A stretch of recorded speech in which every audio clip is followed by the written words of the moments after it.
हिरण्यवर्णाम् हरिणीम् सुवर्णरजतस्रजाम्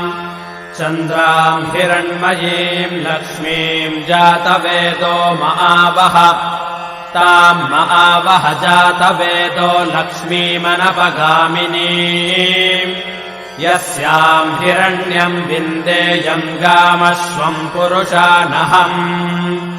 अश्वपूर्वाम् रथमध्याम् हस्तिनादप्रबोधिनीम् श्रियम् देवीमुपह्वये श्रीर्मा देवीर्जुषताम् कांसोऽस्मिताम् हिरण्यप्राकारामार्द्राम् ज्वलन्तीम् तृप्ताम् तर्पयन्तीम् पद्मे स्थिताम् पद्मवर्णाम् तामिहो बह्वये श्रियम् चन्द्राम् प्रभासाम् यशसा ज्वलन्ते श्रियम् लोके देवजुष्टामुदाराम् ताम् पद्मिनीमेम् शरणमहम् प्रपद्ये अलक्ष्मीर्मे नश्यताम् त्वाम् वृणे आदित्यवर्णे तपसोऽधिजातो वनस्पतिस्तव वृक्षोऽथ बिल्वः तस्य फलानि तपसानुदन्तु मायान्तरायाश्च बाह्या अलक्ष्मीः उपैतु माम् देवसखः कीर्तिश्च मणिना सह प्रादुर्भूतोऽस्मि राष्ट्रेऽस्मिन् कीर्तिमृद्धिम् ददातु मे क्षुत्पिपासामलाम् ज्येष्ठामलक्ष्मीर्नाशयाम्यहम्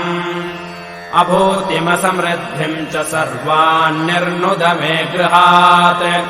गन्धद्वाराम् दुराधर्षाम् नित्यपुष्टाम् करीषिणीम् ईश्वरेगुम् सर्वभूतानाम् तामिहो बह्वये श्रियम् मनसः काममाकोतिम् वाचः सत्यमशीमहि पशूनाम् रूपमन्नस्य मयि श्रीश्रयताम् यशः कर्दमेन प्रजा भूता मयि सम्भव कर्दमाम्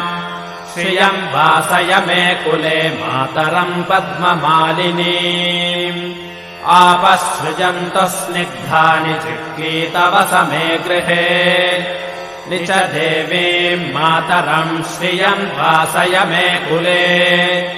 आर्द्राम् पुष्करिणीम् पुष्टिम् सुवर्णाम् हेममालिनीम् सूर्याम् हिरण्मयीम् लक्ष्मीम् जातवेदो महावः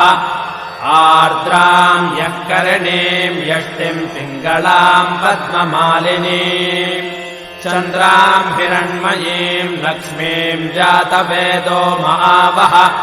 ताम् महावः जातवेदो लक्ष्मीमनपगामिनीम्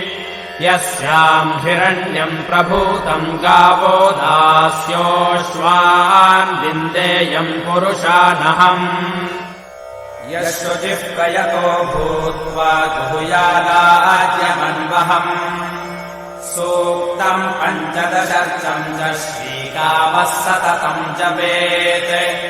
पद्मानने पद्मपूरो पद्माक्षी पद्मसम्भवे तन्मे भजसि पद्माक्ष्येन सौख्यम् लभाम्यहम् अश्वदायी गोदायी धनदायी महाधने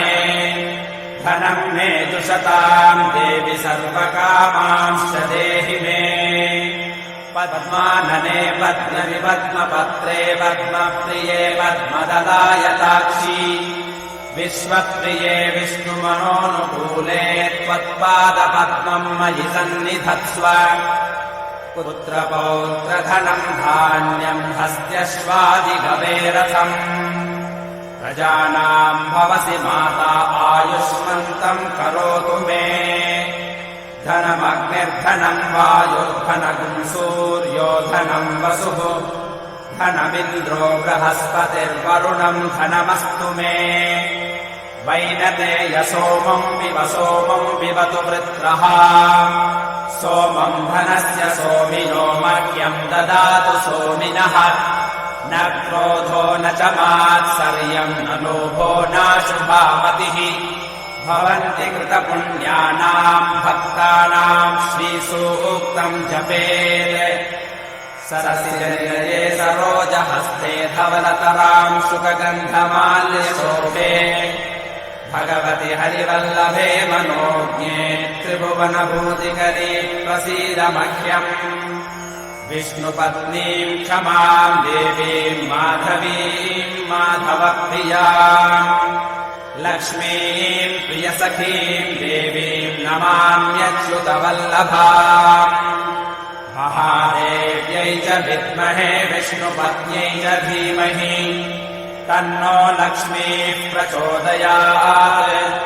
श्रीर्वर्चस्वमायुष्यमारोग्यमावीदाच्छोभमानम् महीयते